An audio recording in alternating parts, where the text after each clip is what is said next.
Fala galera, tudo bem? Eu sou o Danilo Breda, músico profissional e professor de piano. E você que já conhece meu canal, você agora vai ver um vídeo diferente, uma coisa que eu já queria fazer de fazia um tempo, que é um vídeo sobre perguntas e respostas que as pessoas me mandam todos os dias em todas as redes sociais, no YouTube, no Instagram, no Facebook. Se você quiser também colocar uma pergunta, deixa aqui. Quem sabe algum dia, se esse vídeo der certo, eu produzo algum outro. E quem sabe a sua pergunta esteja aí no meio, tá? Não espero que isso vai acontecer com tanta facilidade, mas não custa tentar. Eu tô aqui com as pessoas que trabalham comigo. Rapidão. O que você quer? O computador do Kenji é igualzinho ele respirando, né? É o meu. Mano. É o seu? Caralho, tá vendo até aqui, mano. Vamos lá. Enfim, isso. O meu sócio aqui, produtor, enfim, ele separou umas perguntas que ele achou interessante e ele vai me perguntar e a gente vai responder agora. Vamos lá.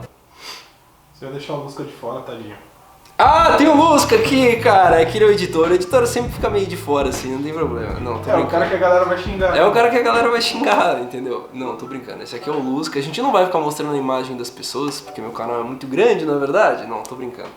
Mas, enfim, vamos ao que interessa. Cara, a primeira pergunta na caixinha que a gente colocou no Instagram é da... Como é o nome dela? Você vê como a equipe aqui é atenta Amanda, aos cara. da Amanda. Vamos lá, Amanda. Como aprender em casa uma música e saber quais dedos usar? Olha só que pergunta interessante essa, porque nas minhas aulas eu sempre falo quais dedos a gente deve colocar nas notas por uma questão de organização para quem está começando a aprender. Mas na verdade, olha só, na verdade, não existe uma regra exata de quais dedos você deve colocar. Tá? Na verdade é mais uma questão de você fazer da maneira que seja mais fácil para você. O problema é que quem está iniciando e não tem essa consciência acaba criando alguns vícios que mais para frente é difícil consertar. Como por exemplo, eu já peguei alguns alunos que aprenderam a tocar em casa sozinho, que usavam só os 4 dedos e deixavam o dedo 5 de fora.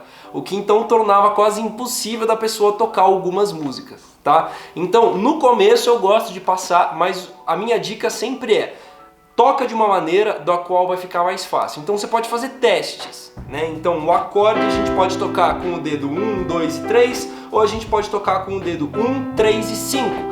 Ambas funcionam. Você tem que ver o que é mais fácil para você, tudo bem?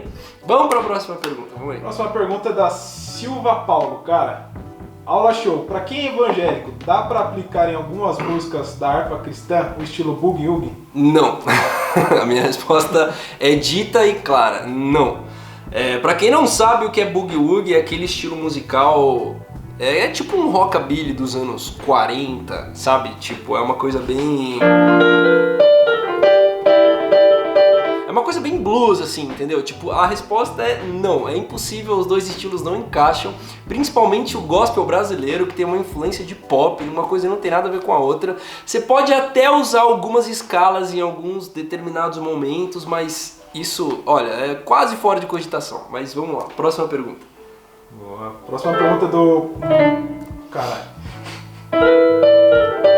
Fala aí. Próxima pergunta... A gente não tem vinheta, tem que fazer minha vinheta aqui. A outra é do Marco França, cara. Olá, professor, muito boas suas aulas. Gostaria de uma ajuda como estou iniciando. Às vezes eu fico perdido. O que estudar primeiro? Todo mundo fica perdido quando começa a estudar, entendeu? Eu acho que a sua pergunta está mais relacionada com o sentido de qual é a ordem das coisas que a gente deve estudar quando a gente começa a estudar. Então, o problema, por mais que a internet tem muito conteúdo gratuito, o problema é o seguinte, é que a gente fica fisgando conteúdo, a gente pega uma coisa aqui, outra coisa ali, a gente não sabe como as duas coisas se relacionam, se correlacionam, aí a gente não sabe qual é a próxima coisa que a gente tem que estudar, e aí a gente fica o quê? Perdido. Foi por isso mesmo que eu fiz um e-book colocando tudo que um iniciante, uma pessoa que está começando do zero, precisa saber logo de cara, e eu vou colocar o link desse book aqui na descrição. Se esse for o seu caso, não perde tempo, aproveita que enquanto está no ar, porque às vezes eu tiro, coloco outras coisas, mas enfim, tá ali, é só dar uma conferida, vai ajudar bastante para quem está começando. Próxima pergunta. A próxima é do Tarles Sobrinhos. Como faço para baixar o livro digital? Novamente, se você está começando a aprender a tocar piano agora, eu vou deixar o link na descrição para você baixar esse book aí. Pô, tudo bem, mas tá aí, ó. Bom, Juan Pedrosa. Isso não? Pedrosa? Pedrosa. Aonde? Ah, é com Z ali, gringo, né? Juan Pedrosa. Deve ser aluno gringo, cara. Tem uma mão bem grande e a abertura padrão vai de C a E. Nossa! Mão grande não, cara. Caramba! É que vocês não estão conseguindo ver daqui, mas é tipo assim, é o máximo do máximo que dá pra ir. Eu jamais conseguiria fazer isso se eu fosse um iniciante. Esticando mais, vai de C a F. Mas aí acaba esbarrando na E sem querer.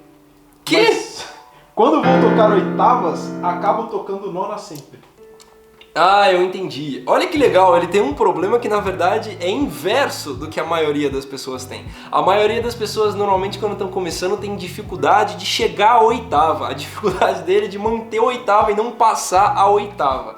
Mas olha só, é melhor você alcançar a nona do que você alcançar a sétima, tá? Porque a sétima dá uma dissonância um pouco complicada dependendo do contexto. Se você alcançar a nona, essa dissonância pode encaixar melhor, tá? Mas para resolver, não tem muito o que fazer na verdade. Se a sua mão é grande, é uma questão de você encontrar uma maneira que você erre menos. Às vezes acontece até comigo. Às vezes eu tô tocando, sem querer eu coloco a sétima, sem querer eu coloco a nona. No meu caso é mais a sétima, tá? Mas isso, amigo, é mais uma questão de treino. O que a gente pode fazer são escalas com oitavas, tá? Tipo...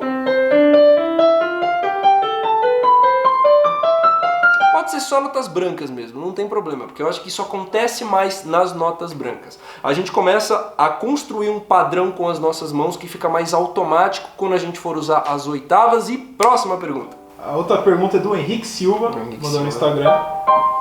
Como criar força, independência, agilidade e resistência nos dedos? Somente os dedos 4 e 5.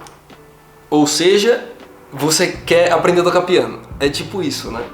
Então, com relação aos dedos, não é muito diferente do que qualquer outra coisa para a gente desenvolver técnica, tá? Por quê? É normal, por exemplo, que as pessoas tenham mais dificuldade na mão esquerda, tá? Principalmente para quem é destro, e ambas as mãos também têm dificuldade com o dedo 4 e o dedo 5, porque eles são sim mais fracos. Então, qual é o segredo? É praticar, praticar, praticar e praticar, é repetir. É como se fosse um músculo. Quanto mais você pratica, quanto mais você desenvolve, mais você consegue ter domínio sobre aquilo, entendeu? Então você vai conseguir controlar melhor. Ó, quer um exercício bacana para você começar a fazer, que eu passo para quem está começando? É o seguinte, é muito importante a gente saber levantar os dedos certos. Então, por exemplo, tem gente... se eu falar para a pessoa, levanta o dedo 4, a pessoa vai levantar o dedo 3. Ela não tem a coordenação motora para separar esse tipo de coisa, entendeu? Então a gente pode começar por isso. Começa 1, 2, 3, 4, 5 e depois vai voltando, entendeu? É uma forma da gente começar a desenvolver e depois você pode passar isso para o instrumento, tá? É a maneira que eu vejo da gente começar aí a destravar a mão esquerda, destravar os dedos, e é isso aí. A próxima é da Eliana Rubi. Não dá pra entender porque você fala junto com o barulho. Obrigado.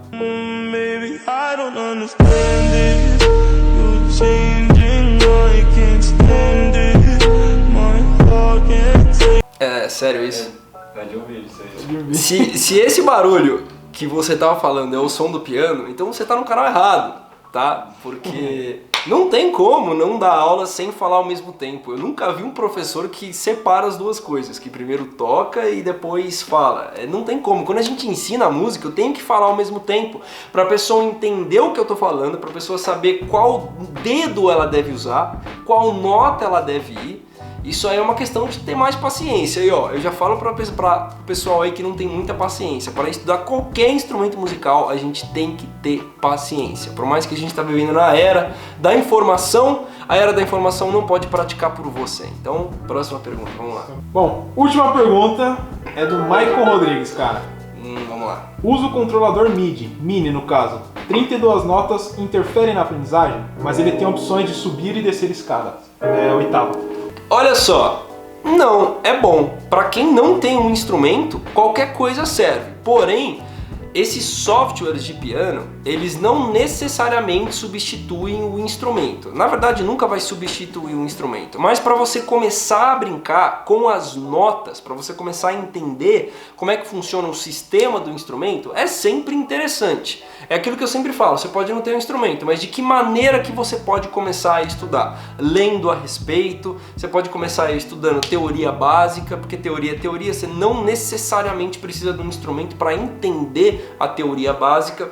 E no final das contas, esses softwares aí que a gente usa MIDI, que hoje em dia tem vários, eles acabam sim ajudando. Então, para o pessoal que ainda não tem um instrumento, eu aconselho sim você estar utilizando um software para começar a, digamos assim, a entender, a pesquisar o instrumento em geral, mas nunca substitui o instrumento porque a gente não vai conseguir praticar num software, tudo bem? É isso aí? É isso, cara. É isso aí, pessoal. Eu espero que vocês tenham gostado desse vídeo. Ele foi diferente. Se você gostou, se você quer fazer uma pergunta, eu posso fazer um outro tipo de vídeo desse jeito. Então, coloca aí uma pergunta que você tem. Pode ser qualquer coisa sobre mim, sobre música, enfim, qualquer dica que for, tudo bem? Se você ainda não é inscrito, não esquece de deixar o seu like, se inscrever no meu canal, ativa o sininho para receber notificação e também não esquece de conferir o link aí embaixo, que é um e-book sobre como começar a aprender a tocar suas primeiras músicas no teclado ou no piano com apenas 15 minutos de prática, tudo bem? Então aproveita enquanto eu ainda estou deixando ele no ar. É isso aí, pessoal, um grande abraço e até a próxima aula.